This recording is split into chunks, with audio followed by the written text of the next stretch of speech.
बहुत से आईबीएस रोगी हमें रोज फोन करके पूछते हैं कि कैसे आईबीएस का इलाज करें, कैसे आप हमें ठीक करेंगे, क्या किया जाना चाहिए। देखिए, सबसे पहले तो जो औषधि है, जो नेपाल काठमांडू के पहाड़ों में ये पहाड़ी वनस्पति, पहाड़ी जड़ी बूटियां जो हजारों सालों से हमारे पूर्वज इनकी सहायता लेते हुए आए, जो अब विलुप्त हो गई, भारत में तो मिलती भी नहीं। राग मुनाशी, घृत कावेरी, जंगली मुलेट, ताल भृंगिनी, रागपाश, भुनेरा, इनके माध्यम से आईबीएस को तत्काल प्रभाव से ठीक किया जा सकता है।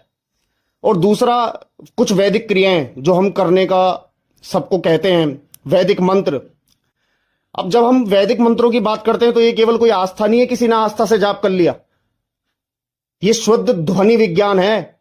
मंत्रों की ध्वनि कोई साधारण ध्वनि नहीं होती, ये बहुत बड़ी ऊर्जा है। मंत्र कोई शब्द नहीं है, ये एक वाइब्रेशनल कोड है जो सीधे सीधे हमारे शरीर और मस्तिष्क पर काम करता है। सनातन धर्म में तो हजारों सालों से, लाखों सालों से ये सब चीजें बताई गई, लेकिन अब आधुनिक समय में जो शोध हो रहे हैं वो भी बता रहे हैं, जब व्यक्ति मंत्रों को उच्चारण कर रहा है तो शरीर की सबसे महत्वपूर्ण नाड़ी वेगस नर्व, जो सबसे बड़ी नर्व है हमारे शरीर की, जो दिमाग से लेके पेट तक, बड़ी आंत तक जा रही है, ये सक्रिय हो जाती है। तो आईबीएस में मुख्य कारण ये वेगस नर्व ही मानता है आधुनिक विज्ञान भी।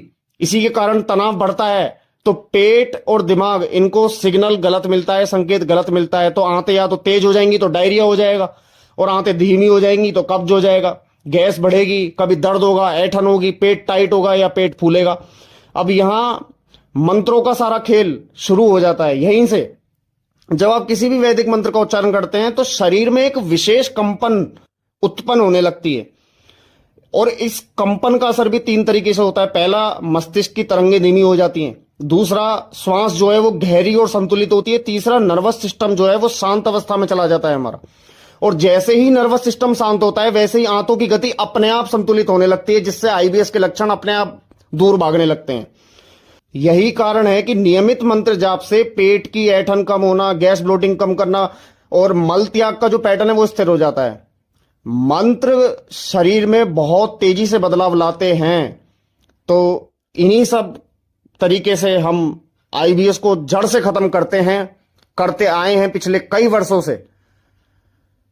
तो जिनको भी ये जानने की इच्छा थी कि किस तरीके से इलाज हो सकता है, वो आज हमने खुल करके बताया। अधिक जानकारी के लिए आप हमसे एक बार संपर्क कर सकते हैं, जो भी बच्चे पीड़ित हैं इस रोग से। नमो नारायण, हर हर महादेव।